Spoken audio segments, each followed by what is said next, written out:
Une histoire des traditionalistes. Yves Chiron publie une histoire des traditionalistes qui fait date. Clave a voulu poser quelques questions à l'abbé Gauthier-Guillaume suite à sa lecture de cet ouvrage, qui se veut une véritable somme rétrospective sur le mouvement catholique dit traditionnel. Monsieur l'abbé, première question pour entrer dans un tel livre. Quel est le point de vue de l'auteur? Yves Chiron se place en historien des faits, sans entrer dans le détail des controverses théologiques et philosophiques sous-jacentes à la crise, opposition de la modernité et de l'Église, enjeu théologique profond du débat sur la question liturgique.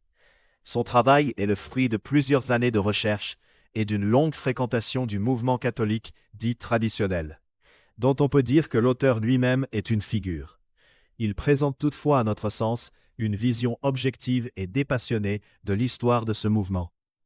Qu'apporte alors l'ouvrage à la connaissance de cette histoire?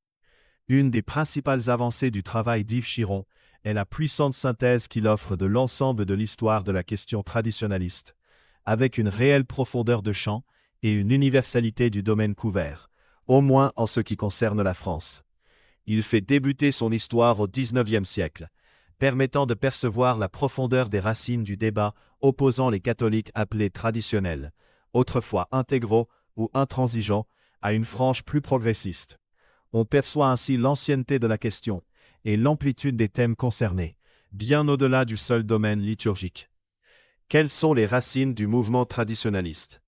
L'auteur fait donc remonter les positions actuelles à la Révolution française et à la distinction, par la suite, de deux tendances souvent opposées dans l'Église.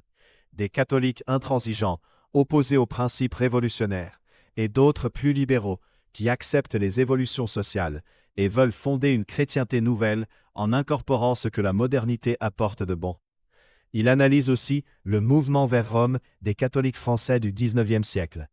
Il fait encore retour sur la crise moderniste du début du XXe siècle, qui voit l'affrontement de systèmes de pensée opposés, modernisme et intégrisme, et se prolonge dans des polémiques par voie de presse, des combats plus ou moins officiels.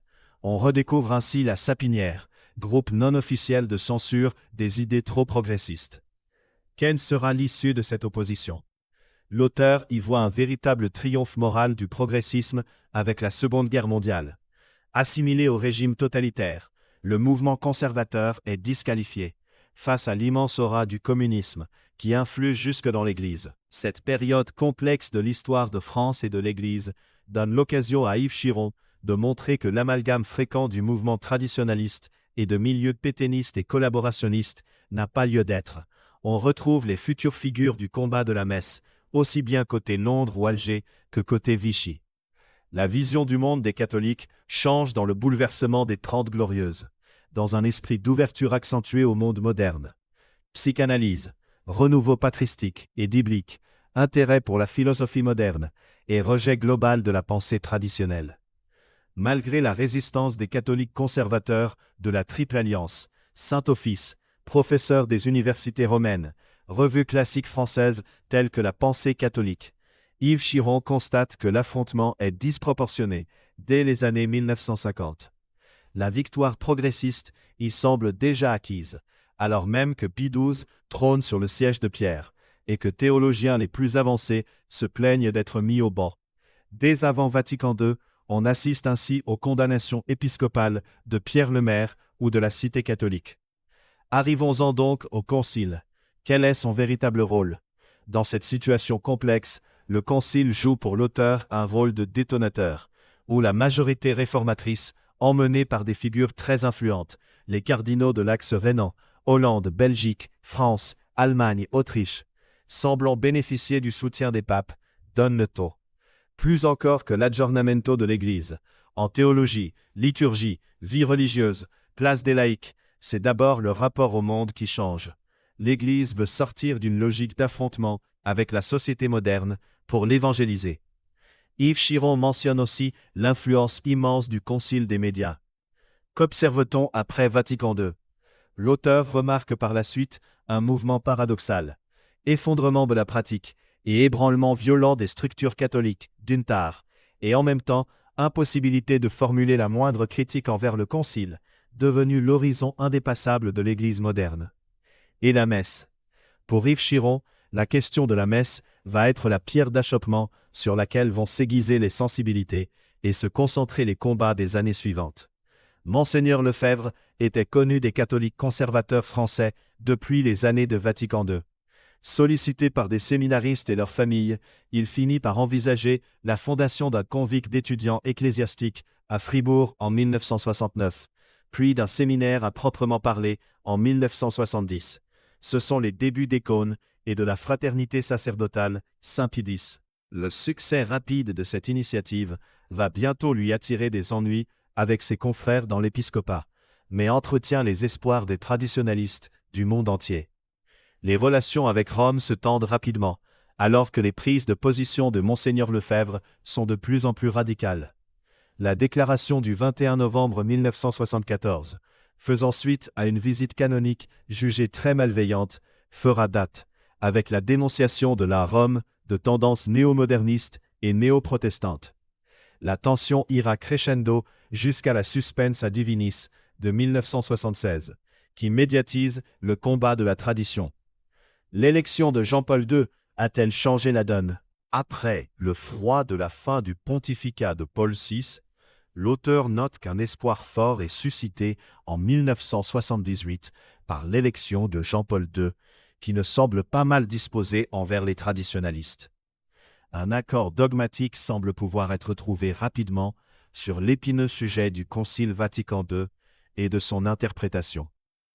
Yves Chiron insiste sur ce qu'il appelle le plan Ratzinger, visant à une permission de l'ancien rite et une réconciliation avec le monde traditionnaliste. Le premier pas est posé en 1984, avec la lettre Quatuor Abincanos, première réouverture de la possibilité de célébrer selon l'usus anticior. La publication par le cardinal des Entretiens sur la foi renforce en 1985 cette espérance et enthousiasme certains chefs de file du mouvement. Jusqu'où cette réconciliation ira-t-elle? En réalité, les choses ne vont pas plus loin. L'opinion du cardinal Ratzinger ne représente pas l'ensemble de l'épiscopat mondial, qui semble largement convaincu que la liturgie ancienne est périmée. À partir du début des années 1980, Monseigneur Lefebvre se pose donc de plus en plus la question de sa succession, et envisage même de sacrer des évêques, avec ou sans l'accord du Saint-Siège. L'hypothèse divise au sein du monde traditionnel, et même de la fraternité Saint-Pie X. Comment en arrive-t-on à 1988? Une négociation prometteuse s'engage en 1987, par l'entremise du cardinal Gagnon, réputé favorable aux traditionalistes, et dont la visite canonique des apostolats traditionnels renvoie un écho bien plus positif que celle de 1974. Un accord est finalement signé le 5 mai 1988, permettant une critique constructive de Vatican II d'une part, la conservation de l'intégralité de la liturgie de 1962 et la régularisation canonique des instituts traditionnels d'autre part, avec le sacre d'un successeur pour Monseigneur Lefebvre. Mais ce dernier retire sa signature dès le lendemain. Les prêtres et fidèles attachés à la liturgie ancienne se divisent alors face à une situation qui semble sans issue. Comment sont nées les communautés Ecclesiadei, telles que la Fraternité Saint-Pierre? Après les sacres de 1988, Jean-Paul II publie le Motu Proprio Ecclesiadei, proposant les conditions de l'accord du 5 mai à ceux qui voudraient vivre de la liturgie ancienne, sans suivre Monseigneur Lefebvre dans les sacres. C'est l'origine des premières communautés dites Ecclesiadei. La Fraternité Saint-Pierre, la Fraternité Saint-Vincent-Ferrier et l'abbaye Sainte-Madeleine du Barreau. En dépit de l'hostilité continue d'un certain nombre d'évêques, l'auteur relève que de nouveaux éléments entretiennent l'espoir de voir l'Église revenir à un enseignement plus traditionnel. Le catéchisme de l'Église catholique, 1992. L'encyclique Veritatis Splendor, 1993. Dans le concret des situations locales, les communautés Ecclesiadei font toutefois souvent face à des obstacles multipliés, malgré l'enthousiasme renouvelé des fidèles et les nombreuses vocations qui rejoignent leur maison de formation. La situation évoluera-t-elle significativement? Oui, c'est l'élection de Benoît XVI, en 2005, qui représente pour Yves Chiron le kairos, moment clé des traditionalistes. Après plusieurs signes d'une volonté de rapprochement, le Saint-Père promulgue le 7 juillet 2007 le motu proprio Summorum Pontificum, qui libéralise la célébration de l'ancien rite et reconnaît que celui-ci n'avait jamais pu être légalement abrogé. L'application du document, malgré encore des lenteurs et oppositions, permet une large diffusion de l'usus antiquior, du fait des communautés ecclesiadei, mais aussi de nombreux prêtres diocésains. Et du côté de la fraternité Saint-Pie X, les négociations qui avaient repris dès l'élection de Benoît XVI se sont poursuivies dans les années suivant le motu proprio, en se concentrant sur les questions théologiques, la réception de Vatican II. Elles ne purent cependant aboutir, tant du fait de l'opposition farouche de nombreux évêques occidentaux que de résistances internes au mouvement de Monseigneur Lefebvre. Elles seront interrompues en 2012, mais Monseigneur Fellaï, supérieur de la FSSPX, ne pourra empêcher certains de ses membres, et fidèles, de faire sécession autour de Monseigneur Williamson, entrant en résistance à toute idée d'accord avec Rome. Qu'en est-il depuis l'élection du pape François ? Moins connaisseur des traditionalistes et de l'ancien rite, l'élection de François a pu en inquiéter certains. Pour Yves Chiron, son approche doctrinale semble toutefois plus souple que celle de son prédécesseur. Il a ainsi accordé aux prêtres de la FSSPX les facultés de marier et d'entendre les confessions légalement. L'auteur mentionne cependant le raz-de-marée qui semble s'abattre sur les catholiques attachés aux formes antérieures de la tradition depuis l'été 2021 et le motu proprio Traditionis Custodes, qui restreint drastiquement le régime précédent et les possibilités de célébration de la liturgie ancienne. L'ouvrage donne les précisions et restrictions ajoutées en décembre suivant par la Congrégation pour le culte divin, mais est imprimé trop tôt pour faire mention du décret du 11 février 2022, confirmant aux prêtres de la Fraternité Saint-Pierre la possibilité de continuer à utiliser tous les livres liturgiques en vigueur en 1962. En conclusion, à quel type de lecteur recommandez-vous l'ouvrage d'Yves Chiron ? La force du travail d'Yves Chiron est à mon avis qu'il peut être intéressant pour plusieurs types de publics. Un traditionnaliste averti, même parmi les générations qui ont connu les grandes étapes de la crise, y apprendra beaucoup sur les racines du mouvement, ses différentes branches et leurs incidences. Un pratiquant bienveillant de l'ancien rite y trouvera des clés de compréhension indispensables du monde tradit, de ses richesses et de ses atavismes. Un lecteur novice, peu au fait du phénomène, y trouvera une approche suffisamment synthétique pour lui donner une vue d'ensemble. L'ouvrage fait date. Son index des personnalités et figures du mouvement traditionnaliste en fait un outil appréciable et utile.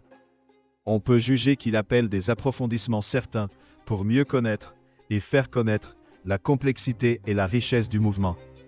Je pense par exemple aux travaux de l'historien canadien Philippe Roy-Lysencourt sur l'histoire de la minorité conservatrice au Concile, le Coetus, dont Monseigneur Lefebvre était l'un des chefs de file. Nous vous invitons maintenant à écouter les 5 épisodes de la série Libre Entretien sur l'été 1988. Dans cette série de podcasts, le père Louis-Marie de Blinière revient sur l'événement des sacres de 1988.